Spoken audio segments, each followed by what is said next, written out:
Hello everyone, welcome to engineering talks.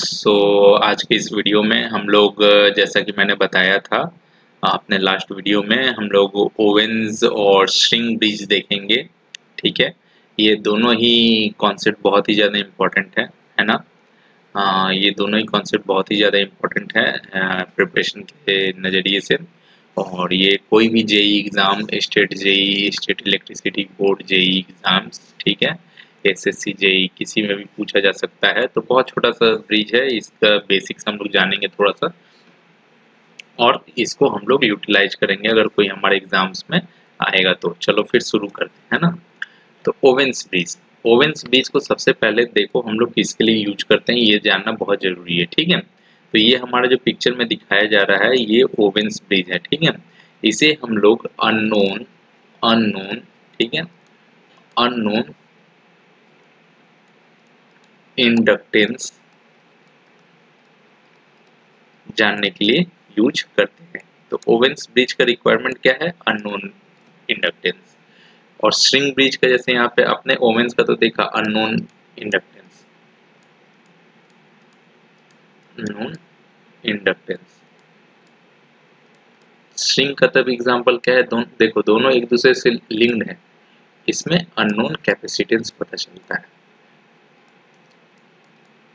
Capacitance बोल लो या dielectric capacity बोल दो, ठीक है।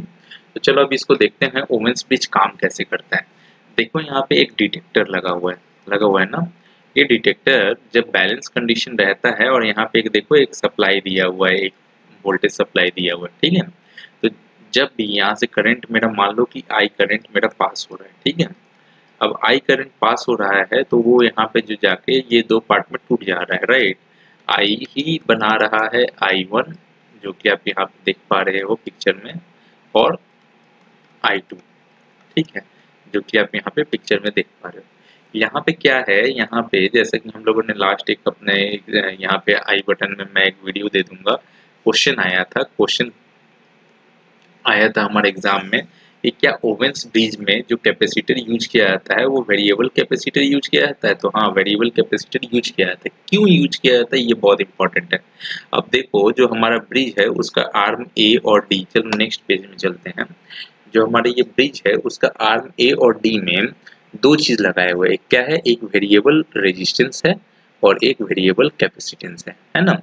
जब बैलेंस कंडीशन रहता है तो उसमें हम लोग क्या करते हैं कि ये जो ब्रांच है इसका इम्पीडेंस इसके इम्पीडेंस के बराबर, नहीं, इसका इम्पीडेंस बाई उसके नेक्स्ट नेबरिंग ब्रांच का इम्पीडेंस का रेशियो हमेशा दूसरे साइड से बराबर रहता है। और जब ऐसा बैलेंस कंडीशन रहता है तब इसमें से जो करंट होता है वो जीरो अमाउंट फ्लो करता है, ठीक है। तो इस सिनेरियो में क्या होगा, अगर बैलेंस कंडीशन है समझो, तो बैलेंस कंडीशन में क्या होगा, देखो हम लोग क्या जानते हैं, हम लोग जानते हैं कि R1 plus J omega L1, right. ये Z1 है, Z2 क्या है, R2 plus J omega C2, right, should be equals to R3 plus J omega C4, right. In balance condition, balance condition में अगर ये करके देखेंगे हम लोग, इक्वलाइज करेंगे तो क्या होगा, क्या होगा बताओ, J omega C4 R1 plus J omega L1 equals to R3 R2 J omega C2, ठीक है।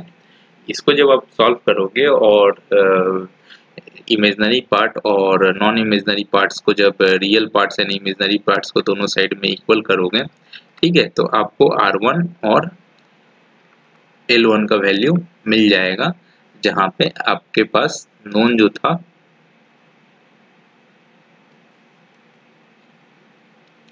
था, वो कैपेसिटेंस C2 और R2 था, आपको L1 R1 का वैल्यू निकालना था, ठीक है। तो इस इक्वेशन से आप इमेजिनरी और रियल को इक्वल करके आप L1 R1 का वैल्यू निकाल सकते हो।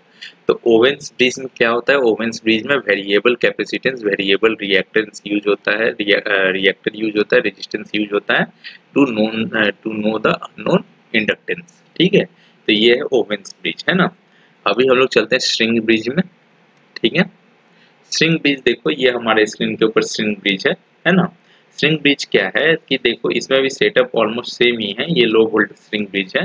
ठीक है, यहाँ पे हम कैपेसिटेंस का वैल्यू पता लगाते हैं, कैपेसिटेंस का वैल्यू पता लगाते हैं with the help of known capacitor and reactor resistance. ठीक है, ये C1 जो कैपेसिटेंस है इसका वैल्यू हम लोग पता लगाएंगे with the help of this.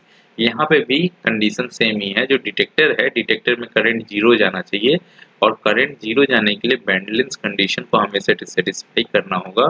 तो Z1 by Z2 equals to Z3 by Z4, है ना। तो यहाँ पे Z1 क्या होगा, Z1 बता दो आप फटाफट, R1 plus J omega C1, right ना। और Z2 क्या होगा, Z ओमेगा C2, राइट ना। सिमिलरली Z3 क्या होगा, Z3 सिंपली R3, है ना। And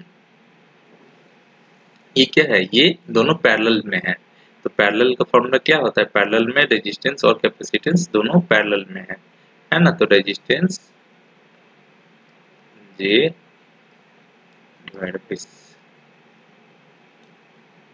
omega C4 is in parallel with your R4, इस ब्रांच का रिएक्टेंस ये होगा। तो बैलेंस कंडीशन में जब हम लोग देखेंगे रियल पार्ट और इमेजिनरी पार्ट को, जैसा हम लोगों ने लास्ट में देखा था, रियल पार्ट और इमेजिनरी पार्ट को जब हम लोग एक करके बैलेंस करके देखेंगे तब हमें पता चलेगा यहाँ पे भी R1 और C1 का वैल्यू। ठीक है, तो इस तरीके से हम लोग क्या है कि इस तरीके से हम लोग स्ट्रिंग ब्रिज के जरिए हम लोग देखते हैं। स्ट्रिंग ब्रिज के जरिए देखो क्या देखते हैं हम लोग, स्ट्रिंग में हम लोग कैपेसिटेंस, ठीक है, कैपेसिटेंस ऑफ कैपेसिटर और the dielectric strength of capacitors हम लोग स्ट्रिंग ब्रिज से नापते हैं। ओवेन्स ब्रिज से हम लोग क्या नापते हैं, ओवेन्स ब्रिज से हम लोग अननोन इंडक्टेंस मापते हैं। ठीक है, तो आई होप आपको ये वीडियो अच्छा लगा होगा, छोटा सा इंट्रोडक्शन अच्छा लगा होगा।